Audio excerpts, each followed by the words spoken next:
பொன்மனச்சம்மல் புரட்சி தலைவர் எம்ஜிஆர், இதே புரட்சி தலைவி அம்மா இருவரும் தெய்வங்களை வணங்கி சிறப்பான எழுச்சி பயண கூட்டம், தேர்தல் பிரச்சார கூட்டம் இந்த நிகழ்ச்சியிலே பங்கு பெற்று சிறப்பித்துக் கொண்டிருக்கின்ற மாவட்ட கழகத்துடைய செயலாளர், சட்டப்பேரவை உறுப்பினர் அறிவிச்சோர் திரு சி கிருஷ்ணமுரளி எம்எல்ஏ அவர்களே, நிகழ்ச்சியிலே பங்கு பெற்றிருக்கின்ற மரியாதைக்குரிய சகோதரர் சட்டமன்ற உறுப்பினர் அறிவிச்சோர் செல்வ மோகன்தாஸ் பாண்டியன் அவர்களே மற்றும் இந்த சிறப்பான நிகழ்ச்சியிலே கலந்து கொண்டு சிறப்பித்துக் கொண்டிருக்கின்ற முன்னாள் நாடாளுமன்ற உறுப்பினர்களே, சட்டமன்ற உறுப்பினர்களே, முன்னாள் அமைச்சர் பெருமக்களே, வாரி வந்து சிறப்பித்துக் கொண்டிருக்கின்ற அனைத்து இந்திய அண்ணா திராவிட முன்னேற்ற கழகத்திலே பல்வேறு பொறுப்புகளை வைக்கின்ற நிர்வாகிகளே, கழக உடன்பிறப்புகளே, நம்முடைய கூட்டணியில் அங்கம் வைக்கின்ற கட்சியுடைய நிர்வாகிகளே, தொண்டர்களே, பெரியோர்களே, தாய்மார்களே, விவசாயிகளே, விவசாய தோழர் நண்பர்களே, பத்திரிகையாளர்களே, ஊடக நண்பர்களே, அத்தனை பேருக்கும் என்னுடைய முதற்கண் நன்றி கலந்த வணக்கம். இன்றைக்கு அனைத்து இந்திய அண்ணா திராவிட முன்னேற்ற கழக தலைமையிலே அமைக்கப்பட்ட தேசிய ஜனநாயக கூட்டணியில் அங்கம் வைக்கின்ற கழகத்தினுடைய வெற்றி வேட்பாளராக கடையநல்லூர் சட்டமன்ற தொகுதிக்கு சட்டமன்ற உறுப்பினர் திரு கிருஷ்ணமுரளி அவர்களை நிறுத்தப்பட்டிருக்கிறோம். தென்காசி சட்டமன்ற தொகுதிக்கு திரு செல்வ மோகன்தாஸ் பாண்டியன் முன்னாள் எம்எல்ஏ அவர்களை நிறுத்தப்பட்டிருக்கிறோம். ஆலங்குளம் தொகுதிக்கு முன்னாள் எம்பி திரு KRP பிரபாகரன் அவர்களை நிறுத்தப்பட்டிருக்கிறோம். அதோட சங்கரன் கோயில் சட்டமன்ற தொகுதிக்கு டாக்டர் திலிப்பன் சைசங்கர் அவர்களை நிறுத்தப்பட்டிருக்கிறார். இந்த 4 பேருமே ஒரு சிறந்தவர்கள். திரு கிருஷ்ணமுரளியை பற்றி உங்களுக்கு சொல்ல வேண்டியதே இல்லை. அவருடைய தந்தை செந்தூர் பாண்டியன் அவர்கள் அமைச்சராக இருந்து இந்த தொகுதியிலே நற்பெயரை பெற்றவர். அவருடைய மகன் தான் அறிவிச்சவர் கிருஷ்ணமுரளி அவர்கள். கூப்பிட்ட குரலுக்கு ஓடோடி வந்து உதவி செய்யக்கூடிய நல்ல குணம் படைத்தவர், எளிமையாக பழகக்கூடியவர். இன்றைக்கு ஜாதி மதம் பார்க்காம அனைவருடையும் சமமாக பழகக்கூடியவர். அவருக்கு இரட்டை லட்சத்திலே வாக்களித்து வெற்றி பெற செய்யுங்கள். தென்காசி சட்டமன்ற தொகுதியில் இருக்கின்ற திரு செல்வ மோகன்தாஸ் பாண்டியன் அவர்கள் ஏற்கனவே எம்எல்ஏ இருந்து பணியாற்றியவர், மக்களிடத்திலே நன்கு அறிவானவர், மக்களுக்கு தேவையான திட்டங்களை கொண்டு வந்தார். ஆக அவரும் மக்களுக்காக பாடுபடக்கூடிய அற்புதமான வேட்பாளர் எங்க கூட்டணியின் சார்பாக அதிமுக சார்பாக நிறுத்தப்பட்டிருக்கிறோம். அவருக்கும் இரட்டை லட்சத்திலே வாக்களித்து வெற்றி பெற செய்யுங்கள். அதே போல ஆலங்குளம் சட்டமன்ற தொகுதியில் திரு KRP பிரபாகரன் முன்னாள் எம்பி அவர்களை நிறுத்தப்பட்டிருக்கின்றோம். அவர் முன்னாள் எம்பியா இருந்து மக்களிடத்திலே நன்கு அறிமுகமானவர், மக்களுக்கு தேவையான திட்டங்களை கொண்டு வந்து நிறைவேற்றியவர். அவரைக்கும் உங்களுடைய பொன்னான வாக்களை இரட்டை லட்சத்தில் வாக்களித்து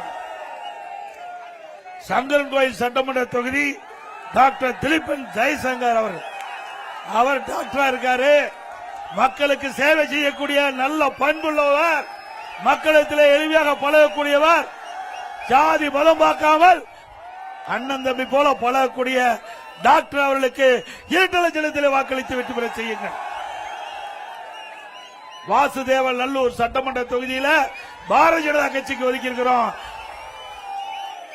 அந்த கட்சியின் சார்பாக போட்டியிடுகிற வேட்பாளருக்கு தாமரை சின்னத்திலே வாக்களித்து வெற்றி பெற செய்யுங்கள். தென்காசி சட்டமன்றத்தில் 5 சட்டமன்ற தொகுதி 5 வென்று தென்காசி மாவட்டம் அதிமுக கோட்டை, அதிமுக கோட்டை வெற்றி பெற செய்வீங்களா? 5 பேரும் உங்களுடைய பிள்ளைகளாக பார்த்து, உங்க பிள்ளைகள் எப்படி வீட்டில் உங்களுக்காக பாடுபடுகிறார்களோ அதே போல உங்களுக்காக பாடுபடக்கூடிய எங்களுடைய சட்டமன்ற கழக வேட்பாளர் கூட்டணி கட்சி வேட்பாளரை ஆதரிக்க வேண்டும் என்று இருகர கூப்பி வேண்டி கேட்டு நீங்க பாத்தீங்கன்னா அதிமுக ஆட்சி வந்த உடனே பிரதான கோரிக்கை இந்த திருநெல்வேலி மாவட்டத்தை பிரித்து தென்காசி தலையிடமாக கொண்டு புதிய மாவட்டத்தை உருவாக்கி கொடுத்தோம். புதிய மாவட்டம் தென்காசி மாவட்டம். அதில்தான் இந்த 5 தொகுதிகள் இடம்பெற்றிருக்குது. ஆக புதிய மாவட்டத்தை உருவாக்குவதன் மூலமாக இந்த பகுதி மக்களுக்கு நிர்வாகத்திலே எளிமையாக உங்களுக்கு தேவையான காரியங்கள் நிறைவேற்ற முடியும். அதற்காக நிர்வாக வசதிக்காக இந்த திருநெல்வேலி மாவட்டத்தை பிரித்து தென்காசியை தலைமையிடமாக கொண்டு மாவட்டத்தை உருவாக்கிய அரசாங்கம் அதிமுக அரசாங்கம், அதிமுக கட்சி. அதே போல இன்றைக்கு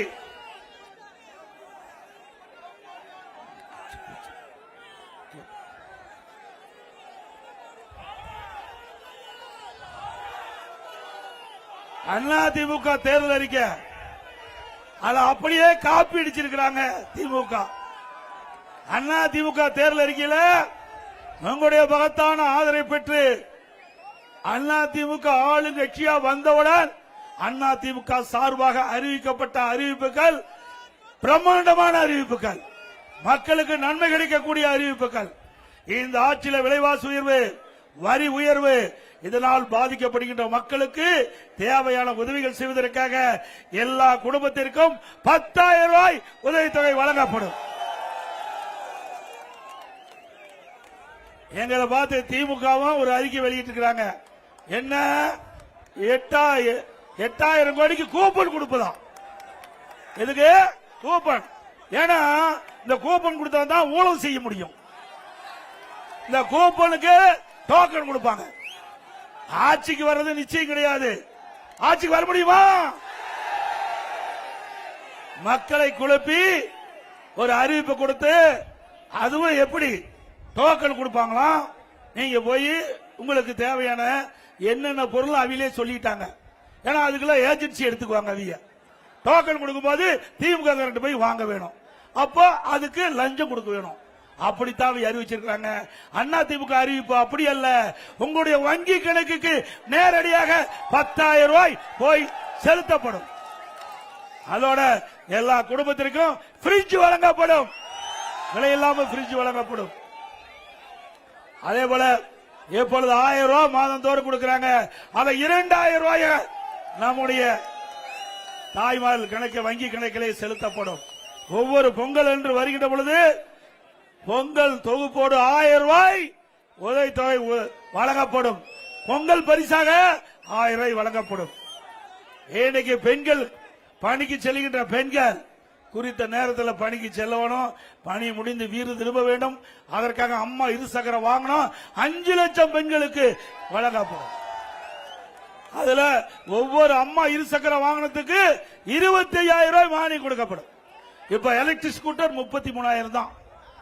நீங்க மாசம் 500 ரூபாய் கட்டலாம். போதும் 25,000 ரூபாய் முதல்ல நாங்க உங்களுடைய அக்கௌண்ட்ல போட்டு ஆட்டோமேட்டிக்கா நீங்க ஸ்கூட்டர் வாங்கும் போது அந்த பணம் அந்த நிறுவனத்துக்கு போயிடும். அதே போல ஒவ்வொரு குடும்பத்திற்கும் 3 கேஸ் சிலிண்டர் மானியமா வழங்கப்படும். இப்ப நகர பேருந்துல பெண்கள் தான் கட்டணம் இல்லாம பயணம் செல்லலாம் செய்யறாங்க. இனி ஆண்களும் கட்டணம் இல்லாம பயணம் செய்யலாம் நகர பேருந்துல. அதோட இன்னைக்கு படித்து பட்டம் பெற்ற இளைஞர்கள் வேலை வாய்ப்பு இல்லாம தடுமாறிட்டு இருக்காங்க. அவர்களுக்கு மாதந்தோறும் பட்டதாரிகள் வேலை வாய்ப்பு அலுவலகத்திலே பதிவு செய்தவருக்கு 2,000 ரூபாய் வழங்கப்படும். +2 படித்தவர்களுக்கு 1000 ரூபாய் வழங்கப்படும். நம்முடைய தாய்மார்கள் தீபாவளி பண்டிகை மகிழ்ச்சியோடு கொண்டாடுவதற்கு தாய்மார்களுக்கு பெண்களுக்கும் ஒவ்வொரு தீபாவளி என்றும் பட்டு புடவை வழங்கப்படும். அதோட வங்கியில் வாங்கிய நம்முடைய கல்வி கடன் ரத்து செய்யப்படும். கிராமப்புறத்தில் இருக்கின்ற 100 நாள் வேலை திட்டத்தை அனைத்து இந்திய அண்ணா திராவிட முன்னேற்ற கழக அழுத்தம் கொடுத்து மத்திய அரசிடம் அதன் மூலமாக இன்றைக்கு 100 நாளை 125 நாளா உயர்த்தி இருக்கிறாங்க. மீண்டும் அதிமுக ஆட்சி உடனே அதை 125 150 நாளாக உயர்த்தப்படும். திமுக ஆட்சியில் வாக்குறுதி கொடுத்தாங்க, அந்த மக்களை ஏமாற்றி அந்த 100 நாள் வேலை திட்டத்தில் பணிபுரிகின்ற பெண் ஊழியர்களை ஏமாற்றி வாக்குகளை பெற்று ஆட்சிக்கு வந்த பிறகு அவர்கள் அறிவித்த அறிவிப்பை நிறைவேற்றவில்லை.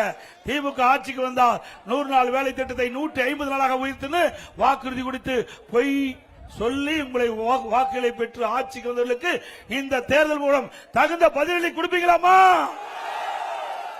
அண்ணா திமுக ஆட்சிக்கு வந்தவுடன் 125 நாட்கள் வேலை திட்டத்தை 150 நாளாக உயர்த்தி வழங்கப்படும். அதோட நகர பகுதியில் இருக்கின்ற சாலை அதெல்லாம் அதிலேயே வந்துட்டு நான் படிக்கும் அடுத்தது வரும். இன்றைக்கு அனைத்து இந்திய அண்ணா திராவிட முன்னேற்ற கழக ஆட்சி இருக்கின்ற பொழுது பல்வேறு திட்டங்களை நிறைவேற்றினோம். 297 அறிவிப்புகள் நாங்கள் வெளியிட்டிருக்கிறோம். விவசாயத்திற்கு முக்கியத்துவம் கொடுத்திருக்கிறோம். அனைத்து இந்திய அண்ணா திராவிட முன்னேற்ற கழகம் பிரதானமாக விவசாயிகளுக்கு தேவையான திட்டங்களை அறிவிச்சிருக்கிறோம். நானும் ஒரு விவசாயி, இன்றைக்கும் விவசாய பணியில் ஈடுபட்டுகிறேன். இன்றைக்கும் விவசாய பணி தான் எனக்கு முக்கிய தொழில். எனக்கு தொழிலே விவசாயம் தான், வேற எந்த தொழிலும் எனக்கு கிடையாது. ஆக விவசாயிகள் படுகின்ற கஷ்டம், துன்பம், துயரம், வேதனைகள் அத்தனையும் நான் அனுபவித்தவேன். நான் திரு ஸ்டாலினை போட செல்வ செழிப்பில் வாழ்ந்தவன் அல்ல. கிராமத்திலே விவசாயத்தை மண்வெட்டி பிடித்த கை, ஏர் பிடித்த கை, டிராக்டர் ஓட்டிய கை. ஆக விவசாயிகள் ரத்தத்தை வீரியாக மண்ணிலே சிந்தி உழைக்கின்ற அந்த விவசாயிகள் அவர்களுக்கு தேவையான உதவிகளை செய்வதுதான் எங்களுடைய அரசினுடைய முதல் கடமை என்ற நோக்கத்திலே எங்களுடைய தேர்தல் அறிக்கை வெளியிடப்பட்டிருக்கிறது. அதிமுக ஆட்சி இருக்கின்ற பொழுதுதான் மாண்புமிகு அம்மா அவர்கள் தேர்தல் நேரத்தில் குறிப்பிட்டார்கள். அதிமுக ஆட்சிகளுடன் விவசாயிகள் தொடக்க வேளாண் கூட்டுறவு கடன் சங்கத்திலே வாங்கிய பயிர்க்கடன் தள்ளுபடி என்று சொன்னார்கள். தள்ளுபடி செய்தோம். கொரோனா காலம் விவசாயிகள் பாதிக்கப்பட்டார்கள். விவசாயிகள் உற்பத்தி செய்யப்பட்ட அந்த விளைபொருளுக்கு நியாயமான விலை கிடைக்கவில்லை. அதனால் தாங்கள் தொடக்க வேளாண் கூட்டுறவு வங்கியில் வாங்கிய பயிர்க்கடன் செலுத்த முடியவில்லை என்ற கோரிக்கை விவசாய பொதுமக்கள் வைத்தார்கள். அவருடைய கோரிக்கை ஏற்று அதிமுக அரசு, நான் முதலமைச்சர் இருந்த பொழுது 12,100 கோடி விவசாயியுடைய கடனை தள்ளுபடி செய்த அரசாங்கம் அதிமுக அரசு. மீண்டும் அதிமுக அரசு மலரும். விவசாயிகள் வாங்கிய பயிர்க்கடன் தள்ளுபடி செய்யப்படும். அதே போல இன்றைக்கு திராவிட முன்னேற்ற கழகத்தில் ஆட்களே இல்ல.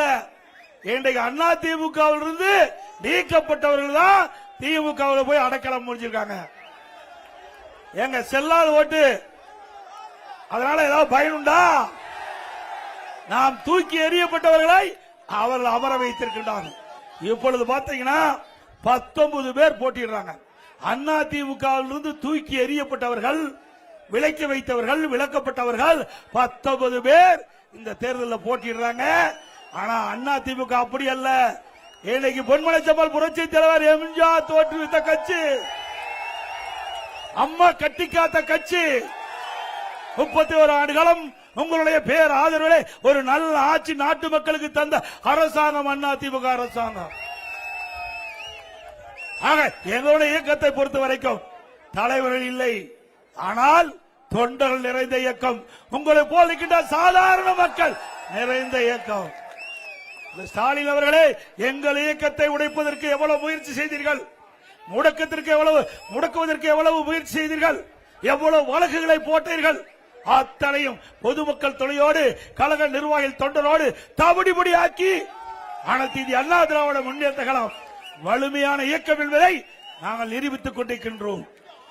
என்று சொன்னால் அண்ணா திமுக கட்சி சொந்த காலில் நிற்கின்றது. திமுக கூட்டணியை நம்பி இருக்குது. அப்படித்தானே? எப்பொழுது பார்த்தாலும் ஸ்டாலின் பேசுகிறார், எங்க கூட்டணியில நிறைய கட்சி இருக்குதுன்னு. எவ்வளவு கட்சி வேணாலும் சரி, மக்கள் ஓட்டு போடுறதால ஜெயிக்க முடியும். அதுதானே உண்மை. அண்ணா திமுக அப்படி அல்ல. மக்களை நம்பி தேர்தலிலே நிற்கின்றோம். மக்களுக்கு சேவை செய்வதற்காக நாங்கள் கூட்டணி அமைச்சிருக்கிறோம்.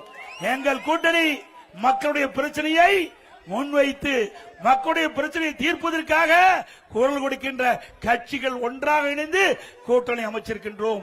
மக்கள் விரோத திமுக ஆட்சி அகற்ற வேண்டும் என்ற அடிப்படையிலே அனைத்து இந்திய அண்ணா திராவிட முன்னேற்ற கழக தலைமையிலே தேசிய ஜனநாயக கூட்டணி அமைந்திருக்கிறது. ஸ்டாலின் அவர்களே, எப்பொழுது பார்த்தாலும் ஸ்டாலின் பேசுறார்.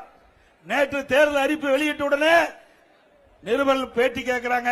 அப்ப திரு ஸ்டாலின் பேசுறார், திமுக தமிழ்நாட்டுக்கும் டெல்லிக்கும் தான் பிரச்சனையா? என்னையா பிரச்சனை இருக்குது? ஏங்க தேர்தல் எங்க நடக்குது? எங்க நடக்குதுங்க? தமிழ்நாட்டில் நடக்குது, டெல்லியிலேயே நடக்குது.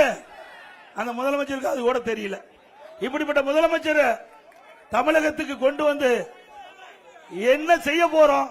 அதனால பொம்மை முதலமைச்சர் இருக்கிறேன். உண்மைதானே? ஒரு தில்லு திராணி தெம்பு ஒரு சுயமா சிந்திக்கக்கூடிய நிலையில் இருந்தா தமிழ்நாட்டில் சட்டமன்ற தேர்தல் நடக்குது, டெல்லியில நடக்கல, தமிழ்நாட்டில் நடக்குது. ஸ்டாலின் அவர்களே, இனியாவது திருத்தி பேசுங்க, திருத்தி பேசுங்க. தமிழ்நாட்டில் நடக்கிற தேர்தலில் யாராருக்கு போட்டி? யாராருக்கு போட்டி? நமக்கு எதிரி திமுக தானே. திமுக வீழ்த்துவதற்கு தான் நம்ம கூட்டணி அமைச்சிருக்கிறோம். மக்களோட ஆட்சி அகற்றுவதுதான் நம்முடைய நோக்கம். அதெல்லாம் விட்டுட்டு, ஏன்னா நம்ம குறை சொல்றதுக்கு வழியே கிடையாது. அண்ணா திமுகவே குறை சொல்றதுக்கு வழியே கிடையாது. என்னென்னமோ பார்த்தாரு, எதுவுமே கண்டுபிடிக்க முடியல. இப்பொழுது என்ன பேசுறார்? தமிழ்நாட்டுக்கும் டெல்லிக்கும் தான் போட்டியாம். ஸ்டாலின் அவர்களே, சாதாரண கிராமத்தில் இருக்கின்ற மக்கள் கேட்டா கூட சொல்லுவாங்க, இது தமிழ்நாட்டில் நடக்கிற சட்டமன்ற பொது தேர்தல். தமிழ்நாட்டில் யார் ஆட்சிக்கு வர வேண்டும், எந்த ஆட்சி அகற்ற வேண்டும் என்பதற்கு நடைபெறுகின்ற சட்டமன்ற தேர்தல் நடைபெற இருக்கின்றது. அந்த தேர்தலில் திராவிட முன்னேற்ற கழகம் இந்த தேர்தலோடு இறுதி தேர்தல். இறுதி தேர்தல் திமுகவுக்கு. ஏன்னா திராவிட முன்னேற்ற கழகம்னா திரு கருணாநிதி குடும்பம், திரு கருணாநிதி குடும்பம்னா திமுக. இப்படிப்பட்ட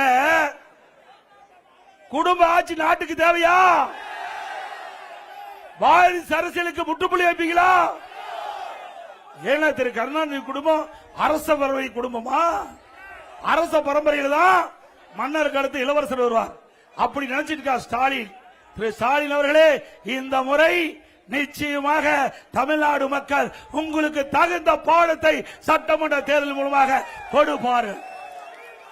அண்ணா திமுக தலைமையிலே அமைக்கப்படுகிற தேசிய ஜனநாயக கூட்டணி எங்களுடைய வேட்பாளர் 234 தொகுதியில் 210 இடங்களில் வெல்லும். அண்ணா திமுக தனி பெரும்பான்மையோடு ஆட்சி அமைக்கும். இன்றைக்கு இந்த மாவட்டத்தை பொறுத்த வரைக்கும் கனிம கொள்ள அதிகமா நடந்துட்டு இருக்குது. நடக்குது இல்ல?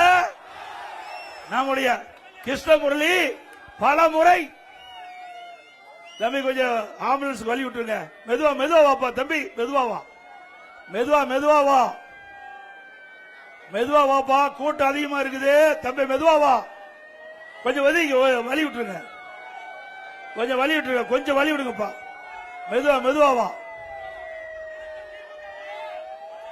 கொஞ்சம் வழி விடுங்கப்பா தம்பி, வழி விடுங்க. காவல்துறை அவர்களுக்கு வழி ஏற்படுத்தி கொடுங்க.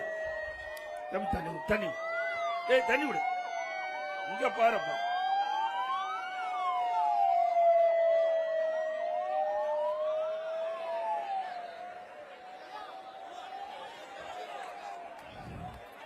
கனிம வள கொள்ள இந்த தென்காசி மாவட்டத்தில் மட்டும் மிகப்பெரிய அளவில் நடந்திருக்குது.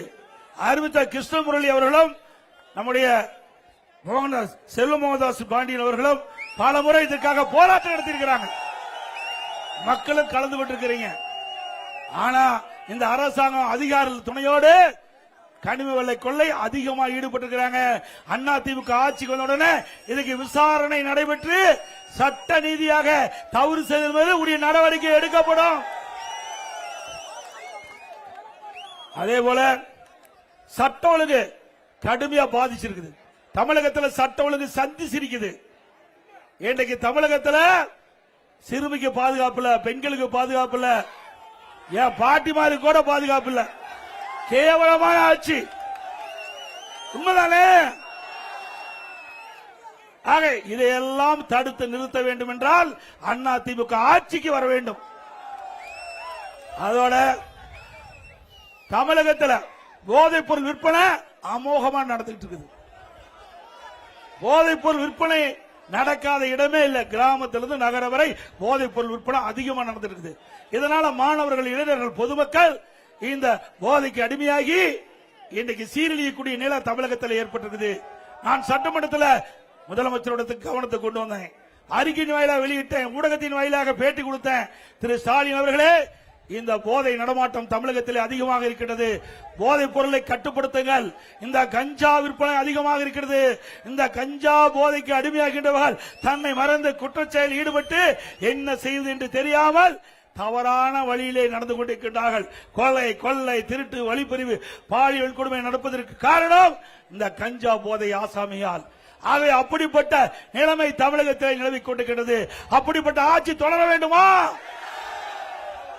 அனைத்து இந்திய அண்ணா திராவிட முன்னேற்ற கழகம் ஆட்சிக்கு வந்த உடனே 3 மாதத்தில் இந்த போதைப் பொருள் நடமாட்டத்தை முற்றிலும் தடுத்து நிறுத்தப்படும், ஒழிக்கப்படும். தமிழகம் போதைப் பொருள் இல்லாத மாநிலமாக உருவாக்கப்படும். ஒரு நாட்டுடைய வளர்ச்சி அமைதியாக நாடு இருக்க வேண்டும். ஒரு மாநிலம் அமைதியாக இருக்க வேண்டும். அப்பதான் அந்த மாநிலத்துடைய வளர்ச்சி பார்க்க முடியும்.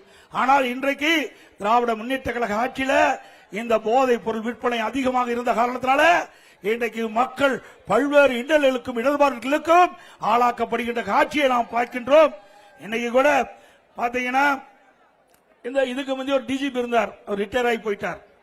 கஞ்சாவை தடுப்பதற்கு 2.0, 3.0, 4.0 போட்டு போட்டு ரிட்டையர் ஆயிட்டார். போட்டுதான் மிச்சம். நான் கூட நினைச்சோம் பரவாயில்ல, எப்படியோ இந்த டிஜிபி ஆகுது இந்த கஞ்சா விற்பனையை தடுத்து நிறுத்தத்துக்கு முன் வந்திருக்காரு. 2.0 போட்டாரு, 3.0 போட்டாரு, 4.0 போட்டாரு. கடைசியில போட்டு ரிட்டையர் ஆனதுதான் மிச்சம். ஒண்ணுமே செய்யல. ஏன்னா விக்கிற முறை திமுக காரன். இப்ப எங்க போய் இந்த போதைப் பொருள் விற்பனை தடுக்க முடியும்? ஆக இன்றைக்கு காவல்துறை சேர்ந்தவர்கள் அவருடைய கையில் கட்டப்பட்டுகின்றன. இன்றைக்கு அவர்கள் என்ன செய்வது என்று தடுமாறி கொண்டிருக்கின்றார்கள். ஆக இன்றைக்கு போதைப் பொருள் விற்பனையிலே அதிகமாக இருக்கின்ற நபர்கள் ஆளுங்கட்சியை சேர்ந்தவர்களாக இருக்கின்ற காரணத்திலே அவர்களை ஒன்னும் செய்ய முடியல. ஆனா அதிமுக ஆட்சிக்கு வந்தா இதில் யாரெல்லாம் போதைப் பொருள் விற்பனையில் ஈடுபட்டிருக்கிறார்களோ அவரெல்லாம் சட்டத்தின் முன் நிறுத்தப்பட்டு சட்ட ரீதியாக நடவடிக்கை எடுக்கப்படும். இன்னைக்கு கிராமம் இது தென்காசி மாவட்டத்தை பொறுத்த வரைக்கும் 90% விவசாயிகள் நிறைந்த மாவட்டம், விவசாயி தொழிலாளி இருந்த மாவட்டம். 2 கண், ஒரு மனிதனுக்கு 2 கண் மாதிரி, ஒன்று விவசாய தொழிலாளி, இருவர்களையும் காப்பாற்றுவது அதிமுகவுடைய அரசாக இருந்தது. விவசாயிகளுக்கு பயிர்க்கடன் தள்ளுபடி, அதோட விவசாயிகளுக்கு மும்முனை மின்சாரம் 24 மணி நேரம் கொடுத்த விவசாயிகள். அந்த 24 மணி நேரம் மும்முனை மின்சாரம் கொடுத்ததுனால விவசாய தொழில் சிறந்தது. விவசாய தொழிலாளிக்கு முழுமையான பணி கிடைச்சது. மகிழ்ச்சியா இருந்தாங்க. திமுக ஆட்சிக்கு வந்தாங்க, ஷிப்ட் முறையில போட்டாங்க. அதனால விவசாய பணி முடங்குகிறது. அதோட இன்றைக்கு பல ஆண்டுகளாக ஏரி, குளம், குட்டை எதுவுமே தூர்வாராம இருந்தது. அதிமுக ஆட்சியில குடிமராமத்து திட்டத்தை கொண்டு வந்து விவசாயிகள் பங்களிப்போடு ஏரி, குளம், குட்டை அனைத்தும் தூர்வாரப்பட்டது. அதனால ஏரிகள் ஆழமான, குட்டைகள் ஆழமான, கண்மாய்கள் ஆழமாக்கப்பட்டது. பெய்கின்ற மழைநீர் முழுவதும் சேமித்து வைத்து கோடை காலத்திலே நிலத்தடி நீர் உயர்ந்து குடிப்பதற்கு தேவையான நீர், வேளாண்மைக்கு தேவையான நீரை கொடுத்த அரசாங்கம் அதிமுக அரசாங்கம். பொதுப்பணித்துறையின் சார்பாக தமிழகத்திலே 14,000 ஏரிகள் இருக்கின்றன. நான் பொதுப்பணித்துறை அமைச்சராக இருந்த பொழுது 8,000 ஏரிகள் தூர்வாரப்பட்டன. அதே போல கிட்டத்தட்ட உள்ளாட்சி அமைப்பின் மூலமாக 26,000 ஏரி, குளம், குட்டைகள் இருக்கின்றன. 26,000 ஏரி, குளம், குட்டைகள் எல்லாம் தூர்வாரப்பட்ட காலத்தினாலே நீர்நிலைகள் உயர்ந்திருக்கின்றன. இது அதிமுக ஆட்சியுடைய சாதனை. அதையும் தடுத்து நிறுத்திட்டாங்க. இன்னைக்கு விவசாயிகளும் விவசாய தொழிலாளிகளும் அந்த வண்டல் மனை இலவசமாக அள்ளிட்டு போலாம், யாரும் தடுக்கல. ஆனா இன்றைக்கு ஒரு லோடு மண்ணு கூட அள்ள முடியல. ஏரியிலிருந்து மண் அள்ளுனா அதுக்கு தனி காசு கொடுக்க வேணும்.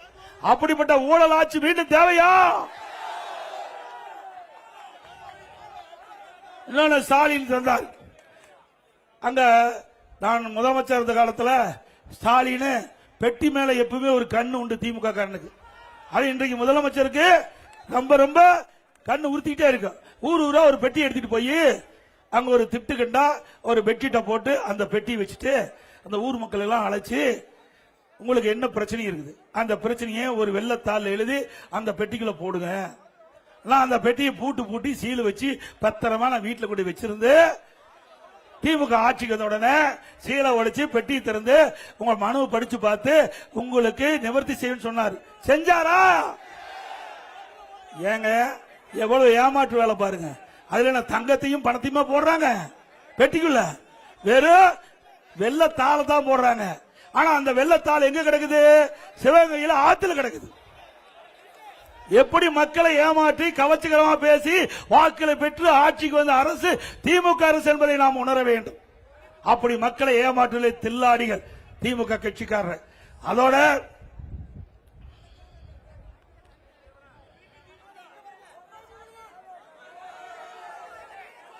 அம்மா உணவகம், அம்மா உணவகத்தில் அப்படித்தான் வேண்டுமென்றே திட்டமிட்டு அரசியல் கால் பிடிச்சின் காரணமாக நகர பகுதியில் இருக்கின்ற அம்மா உணவகத்தை எல்லாம் அதுக்கு தரம் குறைச்சிட்டாங்க, பொருளை குறைச்சிட்டாங்க, அதில் பணிபுரிகின்ற ஆட்களை குறைச்சிட்டாங்க. இதனால ஏழை எளிய மக்களுக்கு குறைந்த விலையிலே தரமான உணவு கொடுப்பதிலே இன்றைக்கு இந்த ஆட்சியிலே பாகுபாடு காட்டுறாங்க. மீண்டும் அதிமுக ஆட்சி வந்தால் ஏழைகளுக்கு தரமான உணவு அம்மா உணவகத்தின் மூலமாக வழங்கப்படும். அற்புதமான உணவு கொடுக்கப்படும். நான் விவசாயி, அந்த விவசாயில உற்பத்தி செய்யப்படுகின்ற காய்கறிகள் அனைத்தும் நம்முடைய அம்மா உணவகத்தின் மூலமாக வாங்கப்பட்டு காய்கறிகளோடு அம்மா உணவகம் செயல்படும். 2000 அம்மா மினி கிளினிக் கொடுத்தேன். 2000 அம்மா மினி கிளினிக் கிராமத்திலிருந்து நகரம் வரை ஏழை மக்கள் அதிகமாக வசிக்கக்கூடிய பகுதியை தேர்ந்தெடுத்து அம்மா மினி கிளினிக் கொடுத்தோம். அதையும் மூடிட்டாங்க. ஒவ்வொரு அம்மா மினி கிளினிக்கையும் ஒரு எம்பிபிஎஸ் டாக்டர், ஒரு செவிலியர், ஒரு மருத்துவ உதவியாளர் நியமிக்கப்பட்டு மக்களிடத்தில் மிகப்பெரிய செல்வாக்கு கிடைச்சது. மக்கள் அந்த ஏழை மக்கள் அந்த பகுதியில் அம்மா மினி கிளினிக் சென்று இலவசமா விலை இல்லாம சிகிச்சை பெற்றாங்க. அது ஸ்டாலினுக்கு பொறுக்கல. ஏழைகளுக்கு வைத்தியம் கொடுப்பது கூட பொறுக்க முடியாத ஸ்டாலின் இந்த நாட்டை ஆளுவதற்கு தகுதியானவரா? சிந்திச்சு பாருங்க. இதுல என்னங்க அரசியல் வேண்டியது? ஒரு சாதாரண மக்கள், கிராமத்தில் வாழ்கின்ற மக்கள் இன்னைக்கு நகரத்துக்கு 10 கிலோமீட்டர் 15 கிலோமீட்டர் சென்றாதான் அவர்கள் வைத்தியம் செய்ய முடியும், சிகிச்சை பெற முடியும். அப்படிப்பட்ட ஏழை மக்கள் வசிக்கின்ற அந்த பகுதியிலேயே அம்மா மினி கிளினிக் கொண்டு வந்து அவளுக்கு நல்ல சிகிச்சை அளிக்கக்கூடிய ஒரு வாய்ப்பை ஏற்படுத்தி கொடுத்தோம். அது கூட பொறுக்க முடியாத முதலமைச்சர் ஸ்டாலின் அவர்கள் அந்த திட்டத்தை முடக்கி வச்சிருக்கிறாங்க. மீண்டும் அதிமுக ஆட்சி வந்தவுடனே அம்மா மினி கிளினிக் துவக்கப்படும் கிராமப்புறம். அதே போல அதிமுக ஆட்சிக்கு வந்த உடனே ரேஷன் கடையில விலையில்லா அரிசி கொடுத்துட்டு இருக்கிறோம். இனிமேல் விலையில்லா பருப்பு, விலையில்லா எண்ணெய் கொடுக்கப்படும். விலையில்லா சமையல் எண்ணெய் காசு கொடுக்க வேண்டிய அவசியமே இல்ல. அதிமுக ஆட்சி மலர்ந்தவுடனே பருப்பும் எண்ணெயும் விலையில்லாம ரேஷன் கடையில வழங்கப்படும். அது மட்டுமல்ல, இப்பொழுது வழங்கப்படுகின்ற அரிசி தர குறைவாக இருப்பதாக எங்கிட்ட சொன்னாங்க. இன்னைக்கு கடையில எப்படி அரிசி வாங்குறீங்களோ அதே போல ரேஷன் கடையிலும் தரமான அரிசி கொடுக்கும். டபுள் பாயிலிங் போட்டா தரமான அரிசி கிடைக்கும் என்று அந்த அரிசி ஆலை அதிபர்கள் என்னிடத்தில் தெரிவித்தார்கள். அவரெல்லாம் அழைத்து பேசினேன். இப்படி ரேஷன் கடையில போடுகின்ற அரிசி தரம் குறைவாக இருக்கிறது, மக்களிடத்திலிருந்து புகார் வருகிறது, தரமான அரிசி எப்படி வழங்க வேண்டும் என்று கேட்கின்ற பொழுது அவர்கள் சொன்னார்கள், எங்களுடைய நவீன அரசியலாளிகள் இருக்கின்றன, அதன் மூலமாக இன்றைக்கு லெவியில் வாங்கிய அரசு நம்முடைய விவசாயத்திலிருந்து வாங்கப்படுகின்ற அந்த நெல்கள் எல்லாம் முறையாக பராமரிக்கப்பட்டு அந்த நவீன அரிசி ஆலையின் மூலமாக தரமான அரிசி ரேஷன் கடையிலே வழங்கப்படும். நீங்க கடையில போய் 1 கிலோ கூட வாங்க வேண்டிய அவசியம் இல்ல. தரமான அரிசி கொடுப்பேன், இது நிச்சயம். அதை நான் நேரடியாக கண்கூடாக பார்த்து விட்டேன். இந்த அரிசி எப்படி கொடுக்க முடியும் என்று நான் அரிசி ஆலைகளை சந்தித்து ஆலோசனை நடத்திய பொழுது அவர்கள் தெரிவித்தார், இதை இப்படி செஞ்சா நல்ல அரிசி கிடைக்கும். கடையில் இருக்கிற அரிசி மாதிரியே நம்ம ரேஷன் கடையிலையும் வழங்கலாம் என்று இடத்திலே தெரிவித்தார்கள். அதுக்கு எத்தனை ஆயிரம் கோடி செலவானாலும் பரவாயில்ல, நம்முடைய மக்களுக்கு ரேஷன் கடையிலே தரமான அரிசி வழங்கப்படும்.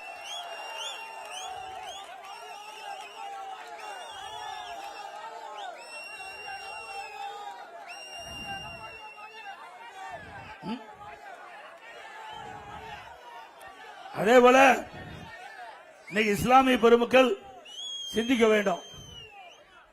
திமுக கூட்டணி வச்சா, திமுக பாரதிய ஜனதா கூட்டணி வச்சா அது மதவாத கட்சி இல்ல. 1999 திமுக பாரதிய ஜனதா கூட்டணி அமைச்சு திமுக நாடாளுமன்ற உறுப்பினர் மத்தியிலே அமைச்சரவை வாஜ்பாய் அமைச்சரவையில் இடம்பெற்றிருந்தாங்க. உங்களுக்கு நல்லா தெரியும், முரசொலி மாறன் அவர்கள் மத்தியில் அமைச்சராக இருந்தார். 2001 சட்டமன்ற பொதுத் தேர்தலில் திமுக பாரதிய ஜனதா கூட்டணி வச்சு போட்டிடுது. அப்ப மதவாத கட்சியா தெரியல. அன்றைக்கு பிஜேபி இதே கொள்கை தான், இன்றைக்கு இதே கொள்கை தான். கூட்டணி வச்சா வேற வழி இல்ல, ஏதாவது சொல்லி ஆக வேண்டும் இல்ல. அதை மக்களிடத்தில் அவதூறாக பரப்பி சிறுபான்மை மக்களுடைய வாக்குகளை பெறுவதற்காக இப்படிப்பட்ட ஒரு தவறான பிரச்சாரத்தை மேற்கொண்டு வருகிறார்கள். சிறுபான்மை மக்கள் உணர வேண்டும். அதிமுக ஆட்சி இருக்கின்ற வரை சிறுபான்மை மக்களுக்கு கண்ணை இமைகாப்பதே போல காத்த அதிமுக ஆட்சியில் இஸ்லாமிய பெருமக்களும் கிறிஸ்தவ பெருமக்களும் சிறுபான்மையை சேர்ந்த மக்களுக்கு தகுந்த பாதுகாப்பு கொடுத்த அரசாங்கம் அதிமுக அரசாங்கம். பாருங்க 2019 பாருங்க, இதான் கருணாநிதி வாஜ்பாயோட பாத்தீங்களா, ஆதாரத்தோட சொன்னாதான் திமுக ஏத்துக்குவான். பாத்தீங்களா, யாரு வாஜ்பாய் இருக்காரு, இந்த பக்கம் திரு கருணாநிதி, இந்த பக்கம் முரசொலி மாறன் மைக்கு சரி பண்ணி கொடுத்திருக்காரு. இப்படி எல்லாம் நாடகம் ஆடுகின்ற ஸ்டாலினுடைய குடும்பம் எப்பேற்பட்ட குடும்பம் இருக்கும் பாருங்க. நாட்டு மக்களை எப்படி எல்லாம் ஏமாத்துறாங்க பாருங்க. திரு ஸ்டாலின் அவர்கள் எங்களை பற்றி அதிமுக பேசுவதற்கு எதுவுமே இல்ல, எதுவுமே தேடி தேடி பார்த்தாரு, ஒண்ணும் கண்டுபிடிக்க முடியல. இப்போ தமிழ்நாட்டுக்கு டெல்லிக்கும் தான் பிரச்சனையா, போட்டியா. திரு ஸ்டாலின் அவர்களே இதை பார்த்தாவது திருந்திங்க. மக்கள் இனி ஏமாறுவீங்களா? அதுபோல சிறுபான்மை மக்களுக்கு நிறைய திட்டங்களை கொண்டாந்து நிறைவேற்றுகிறோம். நீங்க பாத்தீங்கன்னா 2001 ஆண்டு இளைய புரட்சி தலைவி அம்மாவில் இஸ்லாமிய பெருமக்களுடைய கோரிக்கையை ஏற்று இன்றைக்கு ரம்லான் மாதத்தில் பள்ளி வாசலுக்கு நோன்பு கஞ்சி தயாரிக்க விலையில்லா அரிசி கொடுத்த அரசாங்கம் அதிமுக அரசாங்கம். சுமார் 5400 மெட்ரிக் டன் கொடுத்தோம் ஐயா. நீ கொடுத்தியா? அதாவது இன்னைக்கு உலக அளவில் இஸ்லாமியர்கள் வைக்கின்ற நாட்டில் கூட கொடுக்கல, பாகிஸ்தான்ல கொடுக்கல, வங்காளதேசத்துல கொடுக்கல. இன்றைக்கு பல இஸ்லாமியர்கள் வாழ்கின்ற அந்த நாட்டில் கூட கொடுக்காத போது இந்தியாவில் இருக்கின்ற மாநிலத்தில் தமிழ்நாட்டில் நம்முடைய இஸ்லாமிய பெருமக்களுடைய கோரிக்கை ஏற்று இதை புரட்சி தலைவி அம்மாவர்கள் நோம்பு கட்டி கிடைக்க விலையில்லாம அரிசி கொடுத்த கட்சி அதிமுக கட்சி. நாகூர் தர்கா சந்தன குடி விழாவிற்கு தேவைப்படும் சந்தன கட்டைகள் விலையில்லாம தொடர்ந்து நாங்கள் கொடுத்தோம். 2012 வரை ஹஜ் புனித பயணம் மேற்கொள்வதற்கு மத்திய அரசு மானியம் கொடுத்து வந்தது. திடீரென்று நிறுத்தப்பட்டு விட்டது. இஸ்லாமிய பெருமக்கள் நான் முதலமைச்சர் இருந்த பொழுது என்னை சந்தித்து கோரிக்கை வைத்தார்கள், அந்த மானியம் தொடர வேண்டும் என்று சொன்னார்கள். அதன்படி அதிமுக ஆட்சி 2019 6 கோடி அந்த ஹஜ் புனித பயணம் மேற்கொள்வதற்கு தொடர்ந்து கொடுத்தோம். அதை உயர்த்தி கொடுக்க வேண்டும் என்று கோரிக்கை வைத்தார்கள். 2021 முதல் ஹஜ் புனித பயணம் மேற்கொள்வதற்கு 6 கோடியிலிருந்து 12 கோடியாக உயர்த்தி கொடுத்த அரசாங்கம் அதிமுக அரசாங்கம். அதுபோல ஹஜ் பயணிகள் சென்னையில் தங்கி செல்வதற்கு ஹஜ் செல்ல வேண்டும் கேட்டாங்க. அதற்காக 15 கோடி ரூபாய் நிதி ஒதுக்கீடு செய்யப்பட்ட அரசாங்கம் அதிமுக அரசு. 2014 காட்சிகளுக்கு மாதந்தோறும் 20,000 ரூபாய் மதிப்பூதியம் வழங்கும் திட்டத்தை துவங்கியது அதிமுக அரசு. உலமாக்கள், மோதிலாளர்கள், ஓய்வூதிய பயனாளர்கள் எண்ணிக்கை 2000 2600 ஆகும். அவருடைய ஓய்வூதியம் 780 3000 உயர்த்தி வழங்கியது அதிமுக அரசு. உலமாக்களுக்கு புதிய இருசக்கர வாகனங்கள் வாங்க 25,000 ரூபாய் மானியம் வழங்கப்பட்ட அரசு அதிமுக அரசு. வகுப்பு வாரியத்திற்கு ஆண்டு நிர்வாக மானியம் மற்றும் பள்ளி வாசல்கள், தற்காகள், பழுதுபார்த்தல் மற்றும் புனரமைப்பு பணிகள் மேற்கொள்ள நிதி வழங்கப்பட்டது. இஸ்லாமிய அமைப்புள்ள நேரடி நியமன முறையில் நிரப்பப்படாத பணியிடங்களுக்கு முன்கொடர்வு முறையை நீடிக்க அரசாணை வெளியிடப்பட்டது அதிமுக ஆட்சியில். 2018 ஆண்டு கஜா புயல் பெரும் வெள்ளத்தால் பாதிப்படைந்த நாகூர் தர்கா குளக்கரை சேதமடைந்து விட்டது. என்னிடத்திலே கோரிக்கை வைத்தார்கள். நாகப்பட்டினம் சென்ற பொழுது நேரடியாக நாகூர் தர்கா குளக்கரையை பார்வையிட்டு அந்த குளக்கரையை சீர் செய்ய 4,25,00,000 ஒதுக்கிய அரசாங்கம் அதிமுக அரசாங்கம். சிறுபான்மை பொருளாதார மேம்பாட்டுக் கழகம் அமைத்தது அதிமுக அரசு. தமிழ்நாடு அரசு பணியாளர் தேர்வாணையத்தின் தலைவராக முதலில் இஸ்லாமிய சமுதாயத்தைச் சேர்ந்த பெண்மதி திருமதி யாஸ்மின் அகமது IAS அவர்களை நியமித்தது. 2002ஆம் ஆண்டு இந்திய ஜனாதிபதி தேர்தலில் டாக்டர் APJ அப்துல் கலாம் அவர்கள் வாக்களித்தோம். ஜனாதிபதியாக வாக்களித்தோம். திமுக எதிர்த்து வாக்களித்தது. சிறுபான்மை மக்களுக்கு ஆதரவு கொடுப்போம் என்று தம்பட்டம் அடிக்கின்ற திமுக அப்துல் கலாம் அவர்களை எதிர்த்து வாக்களித்த கட்சி திமுக கட்சி. அப்துல் கலாமுக்கு ஆதரவு அளித்து வாக்களித்து இந்திய நாட்டினுடைய ஜனாதிபதி ஆக்கினது அண்ணா திமுக. அதே போல இன்றைக்கு ராமநாதபுரத்தில் டாக்டர் APJ அப்துல் கலாம் அவருடைய நினைவாக கலை மற்றும் அறிவியல் கல்லூரியே துவங்கப்பட்டது. 2017 திண்டுக்கல்லில் ஹைதர் அலி மற்றும் திப்பு சுல்தான் அவர்களுடைய வாழ்க்கை வரலாறு குறித்து மணிமண்டபம் திறக்கப்பட்டது. கண்ணியமிக்க காகிதம் இல்லத்தவர்களுக்கு சென்னையில் மணிமண்டபம் அமைக்கப்பட்டது அதிமுக அரசாங்கம். இப்படி இஸ்லாமிய பொதுமக்களுக்காக நிறைய திட்டங்களை கொண்டு வந்து நிறைவேற்றப்பட்ட அரசு அதிமுக அரசாங்கம். இஸ்லாமிகள் மற்றும் கிறிஸ்துவ மற்றும் ஏனைய சிறுபான்மை வகுப்பைச் சேர்ந்த மகளிர் சுய தொழில் தொடங்க வட்டிலா கடன் வழங்கப்படும் என்ற அறிவிப்பை கொடுத்திருக்கிறோம். அதுவும் அந்த சிறுபான்மை மக்களை பாதுகாப்பதற்காக அறிவிக்கப்பட்ட திட்டம் என்பதை இந்த நேரத்தில் தெரிவித்து அதிமுக ஆட்சி இருக்கின்ற பொழுது பல்வேறு திட்டங்களை நாங்கள் நிறைவேற்றி கொடுத்திருக்கிறோம். தென்காசியை தலையிடமாக கொண்டு புதிய மாவட்டத்தை உருவாக்கி தந்தோம். எங்களது ஆட்சியில் தென்காசி மாவட்ட ஆட்சியாளர் அலுவலகம், எங்களுடைய ஆட்சியில திருநெல்வேலி மாவட்டத்தை பிரித்து தென்காசி தலைமையாக கொண்டு புதிய மாவட்டத்தை உருவாக்கிய அரசு அதிமுக அரசு.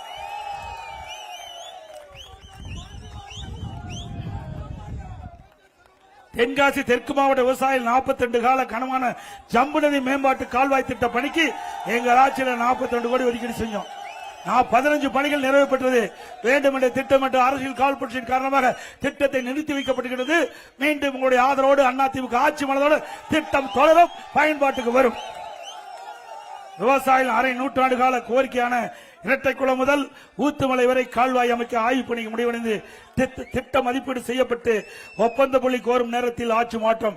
விடியா திமுக ஆட்சிக்கு வந்தாலும் திட்டத்தை ரத்து செய்துவிட்டது. மீண்டும் இந்த திட்டம் தொடங்கப்படும், நிறைவேற்றப்படும். வீராணம் முதல் தெற்கு காவலக்குறிச்சி வரை சுமார் 6 கிலோமீட்டர் தூரம் கால்வாய் வெட்டுவதற்கான பூர்வாக பணிகள் நிறைவு பெற்ற நிலையில் ஒப்பந்த கூலி கோரும் நேரத்தில் திமுக ஆட்சிக்கு வந்ததும் திட்டத்தை ரத்து செய்தது. இந்த திட்டமும் அதிமுக ஆட்சி வந்தவுடன் தொடங்கப்படும். ஆலங்குளத்தில் பெண்களுக்கான அரசு மகளிர் கல்லூரி தொடங்கப்பட்டது. அதிமுக ஆட்சி 10 கோடி நிதி ஒதுக்கீடு செய்யப்பட்டோம். தென்காசியில் ஒருங்கிணைந்த நீதிமன்ற வளாக கட்டிடம், நீதிபதி குடியிருப்பு வளாகம் 15 கோடியில கொடுத்தோம். தென்காசி சட்டமன்ற தொகுதியில் 3861 விவசாயிகளுக்கு 90 கோடி கடன் தள்ளுபடி செஞ்சோம் அதிமுக ஆட்சியில். ஆலங்குளம் சட்டமன்ற தொகுதியில் 4300 விவசாயிகளுக்கு 119 கோடி கடன் தள்ளுபடி செய்யப்பட்டது. அதோட சுரண்டை அரசு காமராஜர் கலை மற்றும் அறிவியல் கல்லூரிக்கு 18 கோடி ஒதுக்கீடு செஞ்சிருக்கிறோம். சுரண்டை நகராட்சி அனுமன் ஆற்றின் குறுக்கே சுமார் 4 கோடியில பாலம் கட்டி கொடுத்தோம். இவ்வளவு அதிமுக ஆட்சியில் செய்த சாதனை. மீண்டும் அதிமுக ஆட்சி உங்கள் துணையோடு மலர வேண்டும். நீங்கள் வைத்த கோரிக்கைகள் நிறைவேற்றப்படும். அதோட சிந்தித்து பாருங்க, இன்றைக்கு பெருந்தலைவர் காமராஜர் அவர்கள் கட்சி பாகுபாடு இல்லாம அனைவருடைய மனதிலும் இடம்பெற்றிருக்கின்றவர்.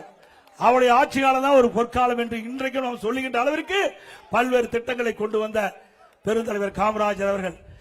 அவர் இந்த மண்ணிலே மறைந்தாலும் அவருடைய காலம் ஒரு பொற்காலம் என்று இன்றைக்கும் நாம் வர்ணித்துக் கொண்டிருக்கிறோம். அப்படிப்பட்ட பெருந்தலைவர் காமராஜர் அவர்களை திமுக கட்சியில் இருக்கின்ற துணை பொதுச் செயலாளர் திரு சிவா MP அவர்கள் இழிவாக பேசியதை கூட கண்டிக்க திராணியற்ற முதலமைச்சர் திரு ஸ்டாலின் அவர்கள் மன்னிக்க முடியுமா? இன்னைக்கு நாடே போற்றிக் கொண்டிருக்கின்ற பெருந்தலைவர் காமராஜர் அவர்களை திட்டமிட்டு வேண்டுமென்றே அவருடைய நற்பெயருக்கு களங்கம் கைக்கின்ற விதமாக இழிவாக பேசிய திரு சிவா அவர்களை கண்டிக்காத தலைவர் திமுக தலைவர் ஸ்டாலின் அவர்கள் இந்த தேர்தலில் அவளுக்கு தகுந்த பதிலடி கொடுப்பீங்களா? கொடுப்பீங்களாங்க?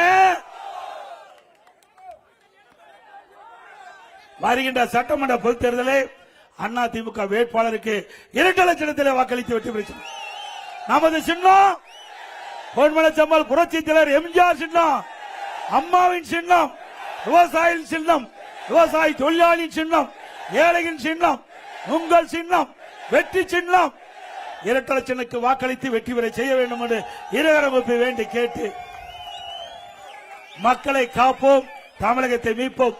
மக்களை தமிழகத்தை மக்களை தமிழகத்தை மக்களை தமிழகத்தை ஸ்டாலின் மாடல் அரசு, ஃபெயிலியர் மாடல் அரசு, பை பை ஸ்டாலின். இந்த தேர்தல் பிரச்சார நிகழ்ச்சியை மிக சிறப்பாக எழுச்சியாக நடத்திய மரியாதைக்குரிய கிருஷ்ணமுரளி எம்எல்ஏ அவர்களுக்கும் செல்வம் மோகனதாஸ் பாண்டியன் அவர்களுக்கும் அவரோடு இணைந்து பணியாற்றிய கழக நிர்வாகிகளுக்கும் இந்த நிகழ்ச்சியிலே பங்கு பெற்றிருக்கின்ற கழக அமைப்பு செயலாளர் முன்னாள் எம்எல்ஏ திரு பிஜி ராஜேந்திரன் அவர்களுக்கும் மரியாதைக்குரிய முன்னாள் அமைச்சர் திருமதி வி எம் ராஜலட்சுமி அவர்களுக்கும் முன்னாள் எம்எல்ஏ திரு சுப்பையா பாண்டியன் அவர்களுக்கும் முன்னாள் எம்எல்ஏ திரு டாக்டர் எஸ் துரையப்பா அவர்களுக்கும் முன்னாள் எம்எல்ஏ திரு எம் சண்முக பாண்டியன் அவர்களுக்கும் முன்னாள் எம்எல்ஏ திரு அண்ணாமலை அவர்களுக்கும் மற்றும் பாரதிய ஜனதா கட்சியை சேர்ந்த மாவட்ட தலைவர் திரு ஆனந்தன் ஐயாசாமி அவர்களுக்கும் பாமக வடக்கு மாவட்ட செயலாளர் சீதாராமன் அவர்களுக்கும் பாமக தெற்கு மாவட்ட திரு இசைக்கமுத்து அவர்களுக்கும் அம்மா மக்கள் முன்னேற்ற கழகத்தைச் சேர்ந்த வடக்கு மாவட்ட திரு திருமதி கற்பகம் குருநாதன் அவர்களுக்கும் அம்மா மக்கள் முன்னேற்ற கழகத்தைச் சேர்ந்த தெற்கு மாவட்ட திரு அருணகிரி அவர்களுக்கும் தமாக மாவட்ட தலைவர் திரு காசி தர்மம் ஐயாத்துறை அவர்களுக்கும் தமாக தொகுதி மாவட்ட தலைவர் திரு கென்னடி அவர்களுக்கும் தமாக சங்கன்குளை தொகுதி மாவட்ட தலைவர் திரு முகமது ஐயூப் அவர்களுக்கும் தமாக ஆலங்குளை தொகுதி சட்டமன்றத்தில் திரு சார்லஸ் அவர்களுக்கும் தமிழக மக்கள் முன்னேற்ற கழகத்தை சேர்ந்த மாவட்ட செயலாளர் திரு கனி பாண்டியன் அவர்களுக்கும் தமிழக முன்னேற்ற கழக கணேசன் அவர்களுக்கும் அகில இந்திய மூவேந்தர் முன்னேற்ற கழகம் பெருந்தலைவர் மக்கள் கட்சி புரட்சி பாரதம் தமிழ்நாடு தேவர் பிறவை தேவேந்திர குல வேளாளர் கூட்டமைப்பு நேதாஜி சுபாஷ் சேனை தமிழர் விடுதலை கழகம் ஆதி தமிழர் முன்னேற்ற கழகம் ஹரி நாடாருடைய சத்திய சான்றோர் படை தமிழ்நாடு தேவர் படை அத்தனை கட்சி தோழமை கட்சி அனைவருக்கும் இந்த நேரத்திலே நன்றி நன்றி என்று சொல்லி விடைபெறுகின்றேன். நன்றி, வணக்கம்.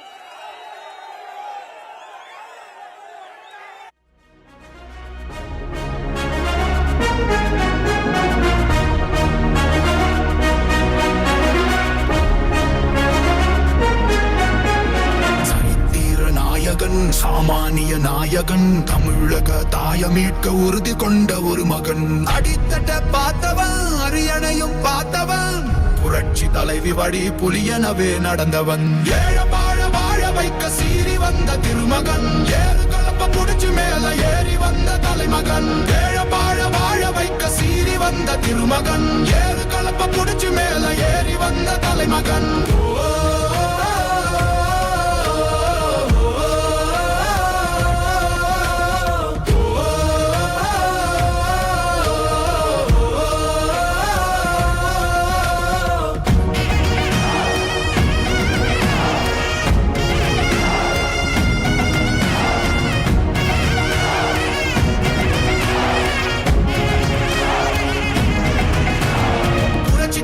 எழுச்சி பயணம் புயலா உருவாச்சே பல வருஷம் கழிச்சு நினைச்ச கனவு நிஜமா நடந்தாச்சே புரட்சி தமிழர் எழுச்சி பயணம் புயலா உருவாச்சே நம்ம சேரும் போது வெற்றி வந்து விழுந்தாச்சே மக்களை காப்போம் தமிழகத்தை மீட்போம் மக்களை காப்போம் தமிழகத்தை மீட்போம் மக்களை